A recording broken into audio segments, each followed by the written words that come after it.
My name is Lily Evans, and today is the day of my arranged date.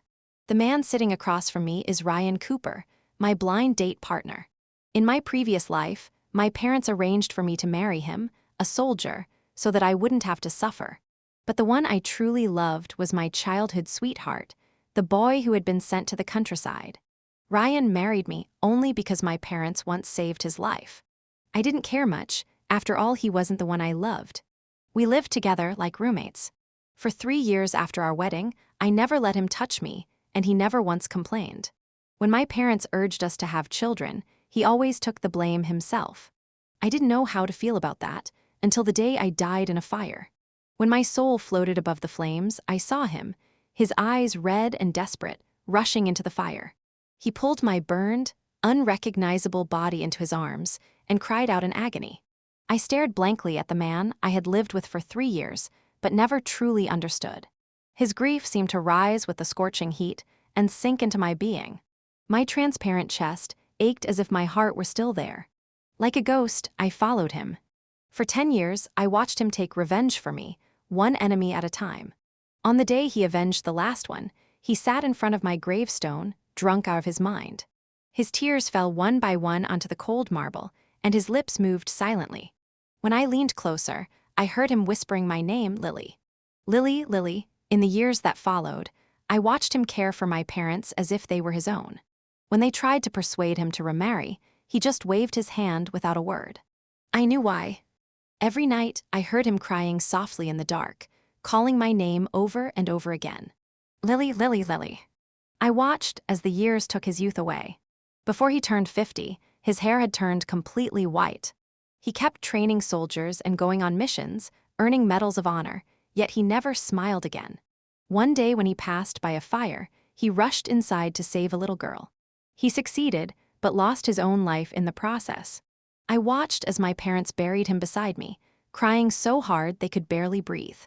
My father said through his tears, Ryan, when you came to us and said you wanted to marry Lily, I tried to talk you out of it. He didn't say a word, but I knew your love for her was as deep as ours. That foolish girl just didn't have the blessing to return it. I hope that in your next life, you'll get what you deserve. It turned out he had been the one who asked to marry me. It turned out he had loved me deeply long before I ever knew. My hand passed through my transparent face, and I felt something wet on it. The wind carried a faint sigh. I thought I would see Ryan again as a ghost. But when I opened my eyes, there he was, alive, standing right in front of me. He froze, staring at me. I was afraid that if the wind blew, he would disappear. If you don't want to marry me, then don't, Ryan said awkwardly after a moment, his voice carrying a trace of disappointment. Only then did I realize my face was covered in tears. I rushed forward and threw my arms around him. I'll marry you, I cried.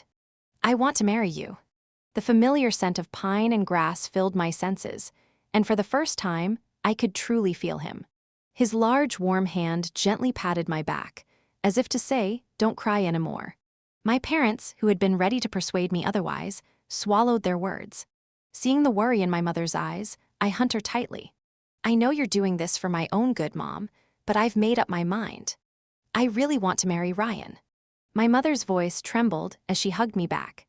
Oh, my sweet girl, Mom, really don't worry. I said, pulling out a handful of colorful ration ticket stamps and coupons. Ryan gave me all his savings. In my past life, after our engagement was arranged, Ryan had also tried to give me everything he had, but I refused in anger. This time, he had secretly slipped them under my door last night. My mother looked at the pile of tickets and sighed, though her hands never stopped moving. If Ryan gave them to you, keep them safe. What your father and I give you comes from our hearts. When you get to the base, make sure you get along well with your neighbors. Distant relatives are no help. Good neighbors are better. I'm not worried about Ryan, but you, my stubborn girl, don't you dare bully him, understand? The Northwest is dry and harsh. Life won't be easy there. If it weren't to keep you from being sent to the countryside, we wouldn't have let you go so far away. We won't be there with you, so take care of yourself. Listening to my mother's endless words of love and worry, my tears began to fall again, no matter how hard I tried to hold them back. In my previous life, I had locked myself in my room and written letters to Jason, saying I would wait for him, completely ignoring how my parents felt. Now that I think about it, I truly deserved whatever came to me. White steam billowed from the train as it chugged into the sky. Watching my parents waving from outside the window, I tightly held Ryan Cooper's hand. "Mom, Dad, we'll be fine this time. We'll both live well." The train was packed with people, and since it was winter, the air inside was hot and heavy with the smell of sweat. I leaned against the small table, feeling weak all over. "Lily, I have some oranges. Do you want one?" Ryan's voice came softly to my ear, a little nervous. "Sure," I said, lifting my head and forcing a small smile at him. I knew he felt guilty for not managing to get us a sleeper ticket. But back then, he was just a squad leader, a small position. The fact that I was even allowed to follow him here had already taken him quite a bit of effort and favors from his comrades. As the scenery outside the window grew more and more familiar, I knew we were almost at the Northwestern Military District. 2 days and 1 night on the train had left me sore everywhere. Ryan carried all our luggage himself, and when we got off the train, I took his arm. I could feel his body stiffened for a moment, so I held onto him even tighter. The Northwest winter was dry and bitterly cold, carrying the scent of dust and yellow earth. Yet I couldn't help but take a deep breath.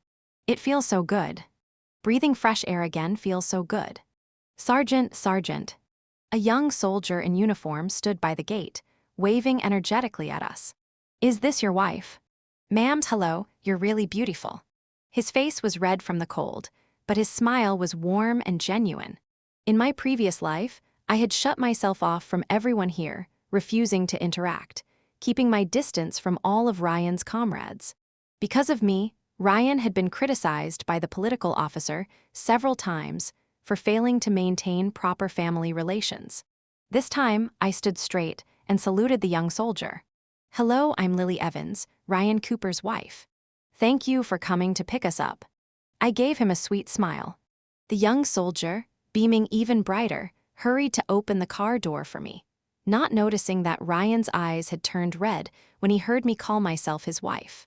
The car rumbled along the bumpy road, while Ryan quietly pointed out the scenery and landmarks to me. After we arrived at the housing compound, he helped me settle in, unpacked all the luggage, and made sure everything was in order. Then he changed into his uniform and rushed out again, telling me to lock the door and wait for him to come back to cook dinner. I looked around the house, the same one I had lived in for over 3 years in my previous life, and felt a pang of emotion.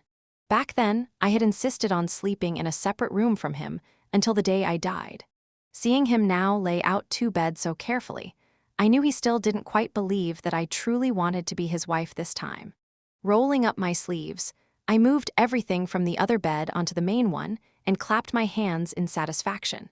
Of course, I didn't really wait for him to come home before starting dinner. I tried to do things the way he used to, fumbling as I lit the fire in the kitchen stove. Looking through the cupboards, I found nothing but a few wilted cabbages in the basket, so I went back to the bedroom, took out the 2 boxes of sesame candy my mother had stuffed into my bag, and went next door to knock on the neighbor's door. A middle-aged woman in a Lenin-style jacket and a red scarf opened it. "Hello, ma'am," I said politely. "I'm Lily Evans, Ryan Cooper's wife. We just moved in next door." Oh, you're Ryan's wife," she said with a warm smile. "You're such a lovely girl. Come in, it's warm inside." This was Mrs. Wang, our neighbor. In my previous life, I had stayed cooped up in the house for nearly a year before I finally started socializing, and she was the first person I met. She was a kind woman who told me about life in the family housing area, and often advised me to treat Ryan well and live peacefully with him. But back then, I hadn't listened. I always acted cold and distant, keeping everyone at arm's length. Eventually, she stopped coming by altogether. "Ryan told me before he left that I should keep an eye on you, Mrs. Wang said cheerfully. "I didn't expect you to come back so soon. He didn't even tell me you were arriving. Maybe something urgent came up at the base, and he didn't have time to mention it," I said with a polite smile. So in my past life, even Mrs. Wang's kindness toward me had been arranged by Ryan. This man, I wanted to ask, I continued a little sheepishly. "Is there a small store nearby? We don't have any oil, salt, or seasoning at home, so I can't really cook anything." To be honest, I had no idea where the nearest store was. In my last life, Ryan had handled all those things. Whenever we needed something, he would have one of the logistics soldiers buy it for us. Buy? What for? Mrs. Wang laughed heartily, waving her hand. Mrs. Wang waved her hand cheerfully.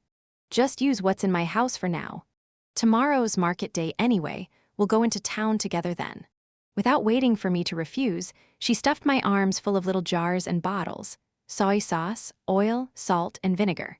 When she saw I was struggling to hold everything, she called to her chubby little son to help carry the 2 boxes of sesame candy back to my place. The sesame candy I had tried to give her, and she'd politely refused. I secretly left it on one of her chairs before leaving. When I got home, I dug out a few pieces of puffed rice candy and handed them to the little boy who had followed me. What's your name? I asked. I'm Danny, he said, sniffling as he peeked shyly at the candy in his hands. I couldn't help smiling. You're adorable. Go on home now. Come play with me again tomorrow, okay? I ruffled his round little head, thinking that if Ryan and I ever had a child, they might look even cuter than him. I was still staring at the pot, unsure if the cabbage was fully cooked, when Ryan came home. Seeing me sitting by the stove, he rushed over and grabbed the spatula from my hand. Lily, I told you to wait for me to do it. Are you hungry? I'm sorry I came back so late. I couldn't help laughing. You're as cute as little Danny next door. Through the haze of steam, his face flushed bright red. He's really too easy to embarrass, I thought. He looked at the 2 bowls of simple cabbage and egg noodles on the table and seemed to blame himself again. Lily, I'm sorry. I didn't have time to ask Mrs. Wang to buy groceries. Let's make do with this for tonight. I'll get everything we need tomorrow. Please don't be upset. It's fine, I said, smiling. Just having noodles is already a luxury. Back home, I only ate coarse grain porridge. Besides, you cook really well. These noodles smell amazing. No wonder my mom wanted me to marry you. The moment the words left my mouth, his expression darkened and I realized I'd said the wrong thing. I quickly added, but it's not just her idea. I want to marry you too. You're handsome and you can do everything. Who wouldn't like that? His face turned an even deeper shade of red, like a ripe tomato. How did I never notice in my past life how easily Ryan blushes? After dinner, he washed the dishes, then came over slowly with a piece of paper in his hand. So, will you go with me tomorrow? He asked, his face expressionless, but his eyes full of tension. When I opened the paper, I froze. It was our marriage application, already signed by the commanding officer. In my previous life, I had never seen this document. I hadn't even given Ryan the chance to talk to me after we returned home. I had locked myself in my room. Until the day I died, we never had an official marriage certificate. I was at best his fiancée. Of course, I'll go, I said. If I don't, who else are you going to marry? Pretending to be annoyed, I crossed my arms. Ryan immediately panicked. And no, that's not what I meant. I was worried. I cut him off with a grin. Lily Evans always keeps her word. I said I'd marry you, and I will. Or are you the one who doesn't want to marry me now? No, he burst out so loudly that I jumped. Good, I said lightly. Then get some rest. We have a big day tomorrow. But that night, I still didn't get to feel the soldier's strong arms around me, because Ryan, the old-fashioned man, insisted that we couldn't sleep in the same bed without the certificate. He carried his blanket and went to the other room. Lying there in the dark, I ground my teeth. You just wait, Ryan Cooper. The next morning, we rode with the logistics team's truck all the way to the distant city. I wore the dark red jacket my mom had given me, while Ryan in his uniform sat straight and serious beside me. Several military wives sitting nearby smiled knowingly, teasing us as newlyweds. Ryan kept a calm expression, but the tips of his ears were bright red. When we arrived, he carefully pulled out our marriage application, while I handed over my identification papers and introduction letter. The staff at the Civil Affairs office worked quickly, and in no time, they handed us 2 little red booklets. I swear I saw a glimmer of silver at the corner of Ryan's eyes. But when I looked again, it was gone, replaced by his usual serious expression. This man is good at hiding things, I thought. He tucked the little red marriage certificate carefully into the pocket of his uniform, as if it were some priceless treasure. At my insistence, we stopped by a photo studio afterward to take a couple's portrait. In the black and white photograph, I was smiling like a flower in full bloom. Ryan smiled softly, and we agreed to pick up our photo at the end of the month, so we could send a copy to my parents. Later, under Mrs. Wang's guidance, we bought a lot of things for the house, big and small. Ryan followed quietly behind me the whole time, carrying all the bags without complaint. A friendly middle-aged woman teased him, laughing, "Well, I'll be. Our Sergeant Cooper sure knows how to treat his wife, unlike my husband. Every time I ask him to go shopping with me, he acts like it's torture. He'd rather run 5 miles on the track than step foot in a store." The other women burst out laughing, and I laughed with them. Seeing the tips of Ryan's ears turn red, I reached out discreetly and slipped my hand into his. He immediately tightened his grip on mine, and just like that, we walked hand in hand the whole way back under everyone's amused gasses. That night, I finally realized that all of his calm composure during the day had just been an act. After lights out, the air was thick with heat, and the sound of his voice, low and trembling, calling my name over and over. "Lily, Lily," each time he called, I answered him softly. At some point, tears began to soak my pillow. From behind, Ryan wrapped his arms tightly around me, whispering words so gentle, they almost melted into the air. I could faintly hear him say, "I finally have you, Lily." And hadn't I been waiting for this too? For decades as a ghost, I had longed just to touch him, to wipe away the tears that fell from his eyes in the dark. But my hands had always passed right through his face. Now at last, I lay in his arms. The arms of the man who loved me most. We had both finally gotten what we wished for. 3 years passed, long enough for me to give birth to a pair of twins, a boy and a girl, yet short enough that the revolution ended and the college entrance exams were reinstated. Because staying home all day was too dull, I took a job teaching literature at the elementary school in the military district. Except for the year I gave birth, I spent most of my time teaching and helping with education programs. Through that, I got to know many officers' families, which perhaps helped Ryan's career as well. This time around, his promotions came smoothly. He was already a battalion commander. Of course, he worked hard, earning several second-class merits along the way. When I heard the news that the college entrance exams were being restored, I felt a strange sense of déjà vu. In my previous life, it was not long after that announcement that I died. Because of Jason, my childhood sweetheart. He had returned from the countryside with a girl named Wendy Wang, who he said had once saved his life. He told me he wanted me to give her my college exam spot. If I did, he said he would marry me. At the time, I had still been writing to him constantly, sending him all the money my parents gave me.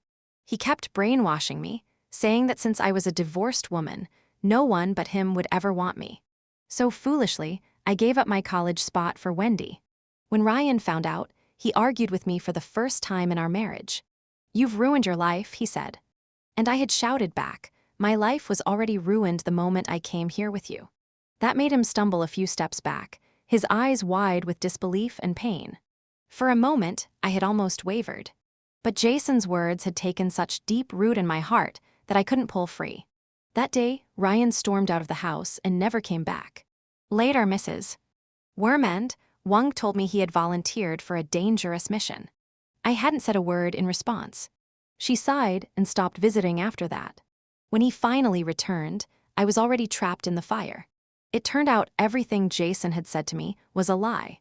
He and Wendy had been together long before. Because of her poor family background, Wendy wasn't eligible to take the college exam, so the two of them conspired to trick me into giving them my qualification. Then Jason invited me out, saying he wanted to take me away with him. But instead, he locked me inside an abandoned building, lit a fire, and fled, leaving me to burn alone. That same searing pain, the agony of being consumed by flames, seemed to rise again in my memory. I shuddered involuntarily, then a pair of strong arms wrapped around me from behind. "What's wrong? You were spacing out. Did you just scare yourself?" Ryan's gentle voice pulled me back to the present. "No, I just suddenly felt a little cold," I said, rubbing my arms. He stood up, fetched a coat, and draped it over my shoulders. I'm heading out for morning drills, he said softly. Breakfast is warming in the pot. Later, I'll trouble you to take Ethan and Sunny to kindergarten, Ryan said with a gentle smile. He bent down and pressed a kiss to my forehead. Over the years, under my quiet influence, he had learned to express his love not just in silence, but through small, tender actions. Outside, he was still a stoic and disciplined Captain Cooper, the man whose face betrayed no emotion. But at home, he was my Ryan. His eyes, his smile, his whole heart filled only with me. Hearing the chatter and laughter of our son and daughter in the other room, I felt a deep warmth spread through me. Everything is different now, I told myself. I have Ryan. I have Ethan and Sunny. I've never contacted Jason, and I never will. I won't die miserably in a fire like I did in my past life. Studying my emotions, I returned to my daily routine. Content and peaceful. A few days later, Ryan came to me with a request. I don't want to go back, I said before he could even finish. I'm fine here. I have you, the kids, and my students. I don't want to leave. He knelt down beside me, resting his hand on my knee. Lily, he said softly, you're like a seabird that belongs to the open sky and ocean. How could I keep you trapped on the shore? Look at me and tell me honestly, don't you want to go to college? I hesitated. Memories from my past life flooded back. Memories of seeing Jason and Wendy in college, living such bright, colorful lives. They had been surrounded by youth and vitality. Students talking about poetry by the lake, laughing over literature, experimenting in white lab coats under bright lights, chatting freely with foreigners with blonde hair and blue eyes. Every day for them had been filled with light and color. I, floating unseen in the air back then, had watched them with burning envy. Ryan's voice cut through my thoughts. You'll take the exam. In the next couple of days, go to the school and hand in your resignation. I'll take some leave and drive you and the kids back home. Let your parents watch Ethan and Sunny for a while so you can focus on studying. I believe in you, Lily. I know you'll become a college student. A wave of panic surged through me. You don't want me anymore. Is that it? Ryan, are you leaving me? He sighed helplessly and pulled me into his arms. Silly girl, what are you talking about? How could I ever not want you? I just don't want to be a distraction while you study. When the day of your exam comes, I'll be there to send you off, I promise. After a moment, he seemed to make up his mind about something. Lily, wait for me. Okay. Wherever you get accepted, I'll apply for transfer there. I'll stay with you always. You believe me, don't you? Looking into his steady, a step devoted eyes, I slowly nodded. News of my departure spread quickly through the military compound. My students and their parents came to say goodbye. Miss Evans, I'll miss you so much. One little boy said tearfully. I'll miss you too, I said with a smile. I'll study hard and go to your college so I can be your classmate someday, said Danny, puffing out his chest proudly. His mother, Mrs. Wang, gave him a light smack on the head for his boldness, but I laughed, patting his round little head fondly. Then you'd better study hard, Danny, I said warmly. Because I'm aiming for Beijing University, and that's not an easy one to get into. He clenched his fists and declared loudly, I can do it. I couldn't help but laugh, my eyes curving into crescents. On the day I was set to leave, Mrs. Wang came by to see me one last time. Lily, I really can't bear to see you go. She said, her eyes already red, but I understand, you're meant for greater things. Your future is as boundless as the sky. As for me, well, I'm just like this old fence. You can see the end of it with one look. My husband, old Chen, well, I don't expect much from him anymore. And as for my boy, who knows what'll become of him when he grows up? Don't say that, Mrs. Wang, I said, holding her hands. Danny's a wonderful boy. When he grows up and gets into a university in Beijing, he should bring you there to see the capital, to stand before Tiananmen and see Chairman Mao's portrait yourself. Her eyes glistened as she gripped my hand tightly. Oh, don't say such things. You'll make me cry. She took a breath, steadied herself, then said softly, Actually, I came to talk to you about Ryan. You know, he's always been a certain kind of man. These past few years, Mrs. Wang said softly. He's gone through so much outside, but he never tells you any of it. She sighed. Old Chen told me that Ryan has been working himself to the bone, just to give you, and the kids a good life. During drills, he's always the first one to rush forward. Even when he gets hurt, he hides it from you.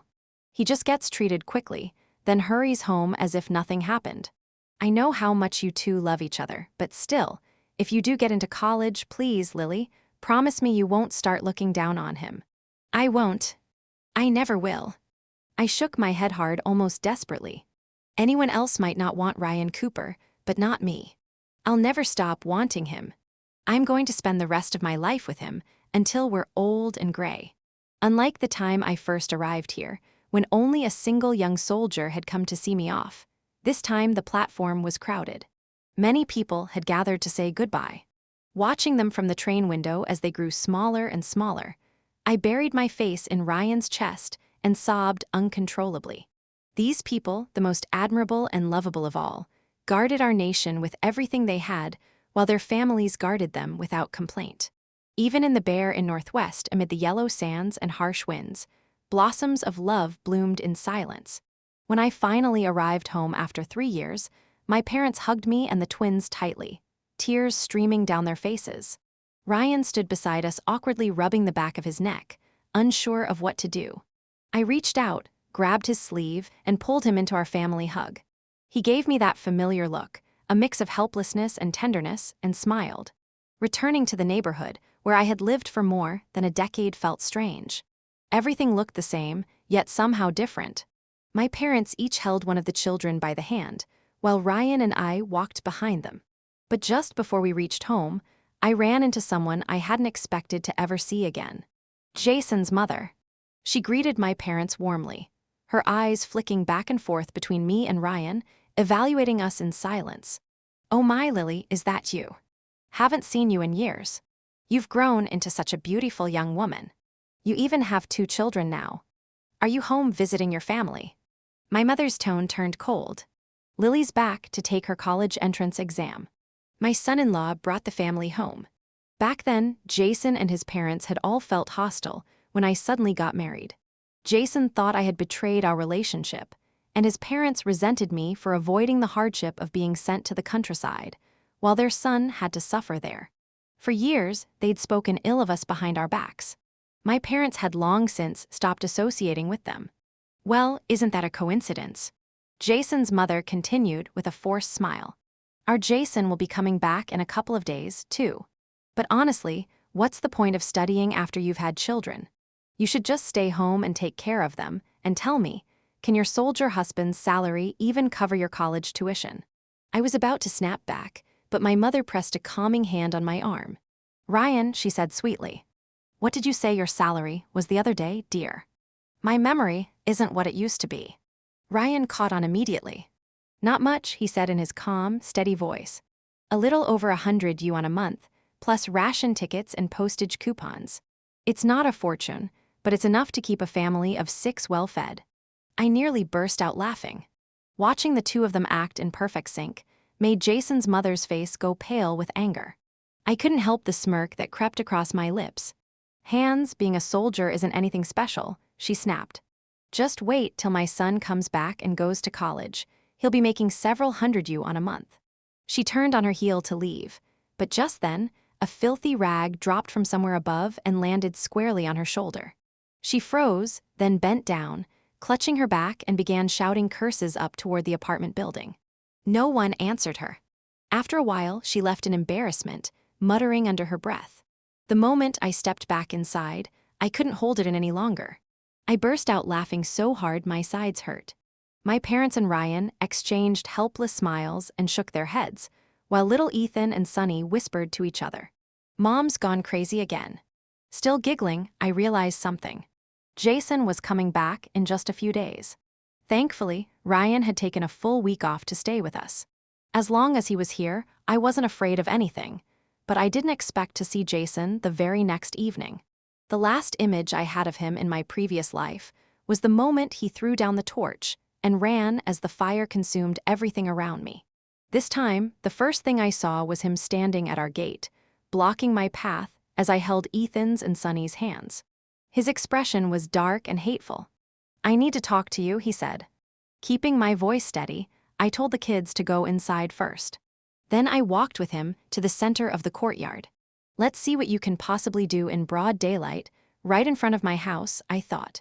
But I had underestimated just how disgusting this man could be, or perhaps I had never truly known him at all. The first words out of his mouth were a demand. He wanted me to give up my college entrance exam spot to the same girl he had brought back from the countryside, Wendy Wang, as compensation for betraying him. I actually laughed out loud. Betray you? What kind of nonsense is that? You think I owe you something? Please. Who do you think you are?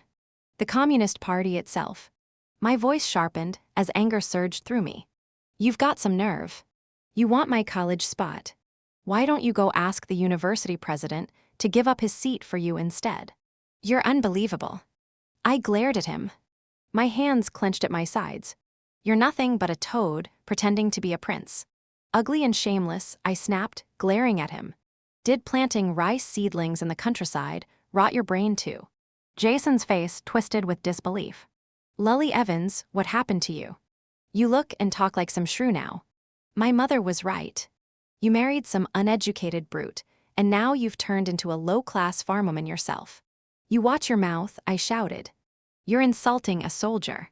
You believe I won't report you. He dared to insult my Ryan. My blood boiled. Listen to me carefully. I said, pointing a finger at him. You're not even worth a single hair on my husband's head. Ryan Cooper is a man who stands tall, someone who protects his family and his country. And you? What do you even have to show for yourself? I spat at the ground near his feet. If I ever hear you badmouth my husband again, I swear you'll regret it. Then I shoved him hard and turned to run inside, my hands trembling behind my back. No matter how much I tried to act strong, the fear from my past life still lingered. After all, it had been his hands that condemned me to the fire. That terror was something I could never fully shake. But the moment I stepped through the door, I froze. Ryan was standing there, watching me with a gentle smile. So that's how I look in your heart, he said quietly. You heard everything. I asked, my stomach tightening. I have nothing to do with Jason. We just grew up in the same neighborhood. That's all. My voice wavered with guilt and unease. Ryan stepped closer, bent his head and brushed his lips softly against mine before pulling me into his arms. I know, he murmured. I heard everything you said. Don't worry, Lily, I'll never let him hurt you again. What did you say? I asked, lifting my head from his chest. He smiled faintly. Nothing. I said, don't worry, just focus on your studies. For the next few days, I prepared myself for whatever Jason might try next. I knew he wouldn't give up so easily. But strangely, the whole compound remained peaceful. No one came to bother me, and even our home was unusually quiet. Worry still lingered at the back of my mind, but I forced myself to concentrate on studying. Ryan cooked something different for me every day, and my mother soon began comparing him to my father, loudly and with plenty of sarcasm. Some people's sons-in-law are real blessings, she said meaningfully, earning a round of laughter from everyone. My father grumbled good-naturedly while trying to coax her back into a good mood. Ryan just watched me quietly the whole time. I noticed it often. Whenever I grew tired from studying and looked up, he'd be sitting across from me in the rocking chair, watching me eat. If I caught his eye, he'd quickly turn away, pretending to focus on his food. In the evenings, when I dragged him outside for a walk, he followed a few steps behind me. I'd look back and catch him staring again. Why are you looking at me like that? I'd tease. He'd blink innocently. Was I? You were. Well, he'd say softly, then I guess I was. The week passed quickly. When the time came for him to return to the base, I went to the station to see him off. For the first time in public, Ryan wrapped his arms around me tightly. And for the first time, I felt his cold tears soak into my neck. He didn't say a word, but I could feel the pain in his silence. Ryan, I whispered, you promised me you'd come back to see me off on exam day. You have to keep your word, okay? Otherwise, I smiled playfully. Otherwise, I won't like you anymore. He nodded hard, his face buried in my shoulder. The conductor's voice rang out, urging passengers to board. Ryan hugged me one last time. Tight, so tight, it felt like he was trying to merge me into his very being. Then, without looking back, he got on the train. I knew he didn't want me to see him cry. Silly man, I thought. I've seen you cry countless times before. But if this was how he wanted it, I would let him have that dignity. The days of studying that followed were tense and monotonous. I threw myself into my books and almost forgot about Jason entirely. Until one evening, my mother came home from work, eyes gleaming with excitement. "Lily, guess what?" she said, lowering her voice like she was sharing gossip. "Jason's family got reported." That woke me right up. "Reported?" I asked. She said, looking smug. "Someone, anonymously, reported his father for smuggling steel from the factory. He got caught red-handed by the security team and was taken away. They spent a fortune trying to get him out, but it didn't work. Too much evidence. So now the entire Lee family's reputation is ruined." Jason's mother, who used to look down on that girl Wendy Wang, had no choice but to agree to their marriage. Apparently, a few days ago, they went to Wendy's hometown to arrange the wedding. Her family's background is bad. They were once labeled landlords, but they still have money. When Jason's mom saw their gold bars and silver ingots, her eyes practically popped out of her head. I don't know what kind of deal they made, but Wendy's pregnant now. They're not even talking about the college exam spot anymore. She's just staying home, waiting for Jason to get into college and take her away with him. I listened quietly, a wave of complicated emotions washing over me. In my past life, I hadn't interacted much with Wendy, so I never knew whether she had a hand in setting that fire. But now, thinking about everything that had changed, I couldn't help feeling a faint, bitter, sweet sense of relief and closure. But not long after they entered college, Jason and Wendy broke up. After Jason's death, she went abroad, and I never paid attention to her again. My feelings toward Jason were complicated. After all, everything Wendy had done, the manipulation, the cruelty, had been for him. Still, seeing the Lee family fall from grace filled me with a strange satisfaction. It gave me new energy, even for studying. In the winter of 1977, the long-awaited college entrance exam finally arrived. The night before my exam, Ryan came all the way to my house. His hair had turned noticeably silver, and I couldn't help but laugh. "You promised me we'd grow old together," I teased. "But it looks like you've gone and gotten old before me." His callous hands paused for a moment. Then he grinned, that familiar crooked smile, and didn't say a word. Much later, I learned that he had run more than 10 miles that night, just to catch the last train home, also he could see me before the exam. The test lasted 2 days. During those 2 days, Ryan waited for me outside the school gate from dawn till dusk. When I finally came out, he handed me a steaming hot, roasted sweet potato he'd been keeping warm against his chest. I climbed onto the back of his bicycle, chattering excitedly about the questions from the exam. The air was freezing, but the sunlight was warm, wrapping us in a golden glow. When the results came out, I had done it. I was admitted to Beijing University, the school I dreamed of for so long. I chose to major in medicine, partly because it was something I genuinely loved, and partly because of all the scars I'd seen on Ryan's body from years of service. I wanted to become strong enough to be his support, the one who could heal him when he was hurt. My mother later told me that Jason had failed miserably on the exam. His score was abysmal, and he spent his days drinking himself into oblivion. One night, he got into an argument with Wendy and pushed her to the ground. She lost their baby. After that, Wendy returned to her hometown, and the Lee family fell silent in the entire neighborhood. When I heard the news, I just smiled. You see, I thought, Carmen never forgets anyone. Before leaving for Beijing, I left the children in my parents' care and went back with Ryan to the Northwest to visit everyone. We saw Mrs. Wang, little Danny, and so many of our friends and students. I showed Danny my admission letter and told him, "One day you'll have one of these too. I'll be waiting for you to show it to me in person." He stared at the letter with wide eyes, and I told him, "Study hard. Only through learning can you build weapons that can never be destroyed. With better weapons, your father won't get hurt so easily. The officers in the army will be stronger, and our country will be even greater." Danny nodded, not fully understanding, but that was fine. He will someday. Things would only get better from here. Our visit didn't last long before it was time to say goodbye again. This time it was Ryan's turn to watch me leave. I didn't cry. Instead, I smiled at him and said, "I'll be waiting for you in Beijing." waiting for you to hold me again, waiting for you to tell me all your little secrets. I had waited for him through 2 lifetimes. I could wait another 2 years. I had time. Years passed quietly, and I finally graduated from Beijing University with honors. On the day of the ceremony, beneath the golden light of summer, I spotted Ryan Cooper standing in the crowd. His hair had turned silver, but his smile was the same as the day we first met. He stood tall in his crisp uniform, his eyes filled with pride, love, and the warmth of every moment we had shared. I ran to him, threw my arms around him, not caring who saw. He leaned close, his voice trembling as he whispered, "Lily, I kept my promise, and you've kept the dream alive for both of us." Tears streamed down my face as I smiled. "We've kept each other, Ryan." We returned to the Northwest, to our small house, surrounded by the same trees and the same soft wind that had once carried our youth. I opened a small clinic near the military base, and Ryan continued his service. Each time he came home, he would sit on the porch and tell me stories about the young soldiers he trained, his voice calm, his eyes gentle.